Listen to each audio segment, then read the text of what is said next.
This book has not addressed the question of how microscopic life originates on habitable planets, much less the intelligent life of Fermi's paradox, but has instead taken the position that if you build it, they will come. That is, if habitable worlds are common, what is to prevent their hosting the evolution of some sort of primitive life forms over their billions of years of existence? Not every planet needs to witness the evolution of Homo sapiens for life to be considered a universal trait. Methanogenic bacteria would do quite nicely, provided that they are capable of generating enough methane to serve as a biomarker for some future space telescope.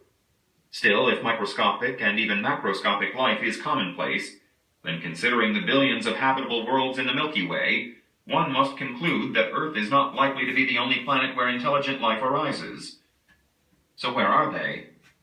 There are many possible answers to Fermi's paradox, ranging from the practical, through the merely depressing, to the near suicidal.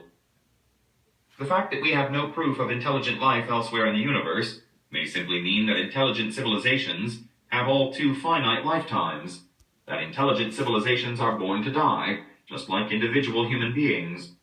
Part of the burden of consciousness and of being alive is the knowledge that someday one will die. There is no reason to believe that the same sobering prospect should not apply to civilizations in general, just as it did to civilizations and evil empires in the past, from the Babylonians to the Third Reich. The list of possible threats to human civilization is long and seemingly growing. It includes, but is not limited to, global warming, toxic pollution, depletion of natural resources, mutual annihilation, lethal viruses lurking unseen in the Amazon River basin, and such external threats as incoming asteroids and comets, a nearby supernova, and a powerful gamma-ray burst that happens to be directed right at the solar system.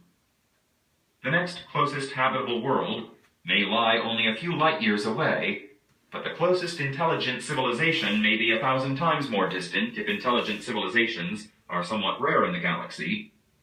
If intelligent civilizations themselves last only thousands of years, there might be no time to drop by for a visit before the lights go out, even if travel at the speed of light were possible. It is not. Accelerating a rocket from rest to the speed of light would require an infinite amount of energy. Accelerating a rocket to even a small fraction of the speed of light requires far more energy than is conceivably available for rocket propulsion in anything other than the world of science fiction. The New Horizons mission to Pluto will cover a distance of 30 AU in about 10 years. It would require another 100,000 years to travel to the closest star system, Alpha Centauri. There is little chance that an alien spacecraft is going to drop in on Earth anytime soon. Some argue that we should not send out strong radio pulses defiantly announcing our existence for fear that something else will hear us and come here to kill or enslave us, or maybe just to pick up some Starbucks and have a talk after a long ride. Perhaps the lack of radio signals from other worlds means the galaxy is populated with frightened beings, anxiously awaiting the scream of their interstellar air raid sirens. The physics of interstellar travel eliminates the need for such worries. Perhaps intelligent life survives, but evolves into some new species that has no interest in colonizing the galaxy or in directing interstellar beacons of radio waves in our direction. With the knowledge gained over the next several thousand years of scientific research, the natural curiosity of human beings might well be sated. Perhaps civilizations die of sheer boredom. What would it mean for a human being to live for 1,000 years rather than for less than 100?